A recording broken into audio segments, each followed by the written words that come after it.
Hello, good morning everyone. Welcome back to my channel Stop, Reflect and Go. I hope you all are fine at your places. तो आपको एक question पूछती हूँ as a teacher, ठीक है। अगर आप टीचर हैं तो आपकी क्लास में ये टैटलिंग ज़रूर होती होगी। टैटलिंग मतलब बच्चे आते होंगे, मैम इसने ये कर दिया, मैम इसने वो कर दिया, मैम उसने मेरा ये चोरी कर लिया, ये सब होता है ना। और अगर आप टीचर आपकी क्लास में आप बार बार बच्चों को बोलते हैं चुप रहने के लिए, चुप हो जाओ, चुप हो जाओ, इसके बावजूद आपकी बात नहीं कोई सुनता है, ठीक है। या आपको बहुत सारा एफर्ट करना पड़ता है बच्चों के साथ कि उनकी शेयरिंग के लिए कि उठ जाओ, कुछ बोल लो, ठीक है, पर बच्चे चुप रहते हैं या आपकी बातों का बच्चों पे कोई असर नहीं पड़ता। तो इन सबको टैकल करने के लिए आप क्या करते हैं? आपके पास 3 ही तरीके हैं, ठीक है। उसको डरा धमका के, पनिशमेंट करवा के, चुप करा के बैठा दो। कोई और चौथा तरीका है, हम क्या करते हैं, बच्चों को फियर दे देते हैं, ठीक है, थ्रेट्स देते हैं और उनको पनिशमेंट देते हैं। यही 3 चीज़ें करते हैं हम लोग। आप कोई भी टीचर है, आप यही 3 चीज़ें करके आप बच्चों को चुप करा के बिठा देते हो। बोलते हो आपकी डायरी में नोट जाएगा, आपको कोऑर्डिनेटर के पास लेके जाएंगे, ठीक है, ये बाहर खड़े कर दूंगी, ठीक है। आपकी जो क्लास है, फॉर एग्जांपल बच्चा 3rd स्टैंडर्ड में है, एक छोटी क्लास में बिठा दूंगी। इसके अलावा क्या कोई और तरीका है हमारे पास? ये 3 चीज़ें करके भी क्या बच्चे आपकी बात सुन लेते हैं? क्या वो पढ़ने लिखने फिर से वही काम करने शुरू हो जाते हैं जो आप उनको बोलते हैं? या उनकी रियल लर्निंग हो रही है क्लासरूम में?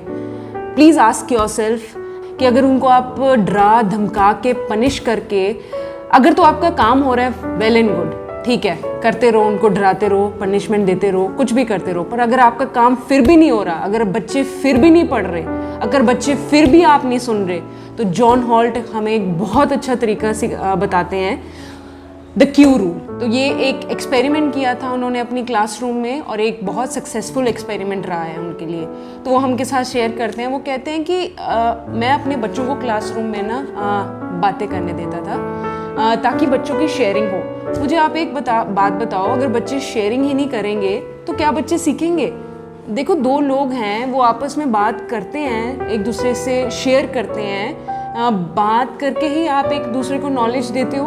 तो क्या बच्चे क्लासरूम में बैठे रहेंगे तो अगर वो शेयरिंग नहीं करेंगे तो कैसे वो सीखेंगे? तो जॉन हॉल्ट उनको बोलने देते थे, ठीक है। तो उनको freedom of speech, freedom of action था वो, एंड इस प्रोसेस में वो इरिटेट नहीं होते थे। तो आजकल की क्लासरूम में क्या होता है, टीचर जैसे ही एंटर करते हैं क्लासरूम में, जैसे ही अपना पढ़ाने लगते हैं, क्वाइट क्वाइट क्वाइट, ये चुप रहो, चुप करके बैठो, यही सब चलता है। तो क्यू रूल क्या था कि जॉन हॉल्ट अपनी क्लासरूम में बच्चों को फ्रीडम ऑफ स्पीच देते थे, फ्रीडम ऑफ एक्शन, उनको बात करने का मौका देते थे, उनको शेयरिंग का मौका देते थे।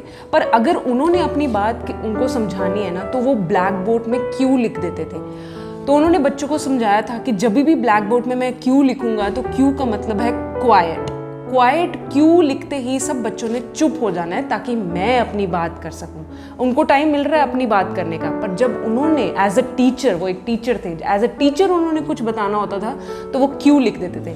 तो जैसे ही बच्चे वो बोर्ड पे क्यू लिखते थे तो बच्चे चुप हो जाते थे और जो जॉन हॉल्ट थे वो अपना समझाते थे बच्चों को और फिर बस, ठीक है। अब इसमें 2-3 चीज़ें हैं। पहली बार तो जब क्यू लिखा बच्चे चुप हो गए। अब जैसे जैसे टाइम निकलता गया, जैसे ही जॉन हॉल्ट को कुछ कहना होता था वो क्यू लिखना स्टार्ट करते थे, बच्चे ऐसे करते थे, जब तक पूरा क्यू कंप्लीट नहीं हो रहा वो ऐसे ही करते रहते थे, और जब क्यू कंप्लीट हो जाता था बच्चे हमिंग करना भी बंद कर देते थे। तो जॉन हॉल्ट ने ये भी उनको अलाउ किया कि चलो उनको अलाउ किया ताकि बच्चे एंजॉय करने दो, ठीक है।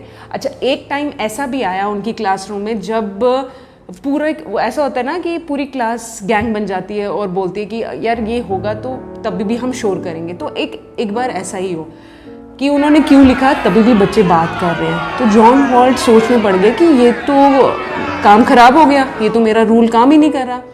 तो उन्होंने उनको 2 ऑप्शंस दी। उन्होंने पहली ऑप्शन दी, या तो मैं आपको बिल्कुल चुप करा दूं, आपको बिल्कुल बात ना करने दूं और ये क्यू रूल खत्म हो जाए, पहली ऑप्शन।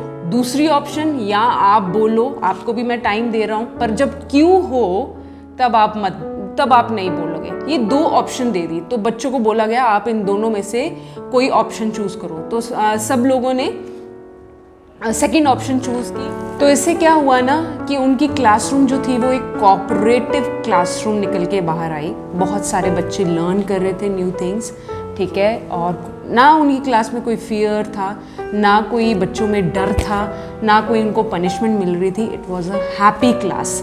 तो ये रूल्स, ये एक रूल है queue rule. As a teacher हम अपने बहुत सारे ऐसे इनोवेटिव रूल्स इन्वेंट कर सकते हैं अपनी क्लासरूम में, जिससे कि हमारी क्लासरूम एक कोऑपरेटिव क्लासरूम निकल के बाहर आए। Please you implement the queue rule in your class and do tell me क्या ये वर्क किया और क्या रिजल्ट्स रहे। एज अ पेरेंट भी हम कुछ ऐसी बाउंड्रीज या हम कुछ ऐसे रूल इन्वेंट कर सकते हैं अपने घर में, जहाँ जब पेरेंट्स को कुछ बोलना है तो वो ऐसा कुछ कर दें, और जहाँ पे ये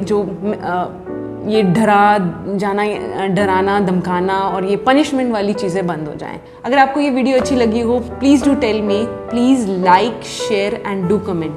थैंक यू।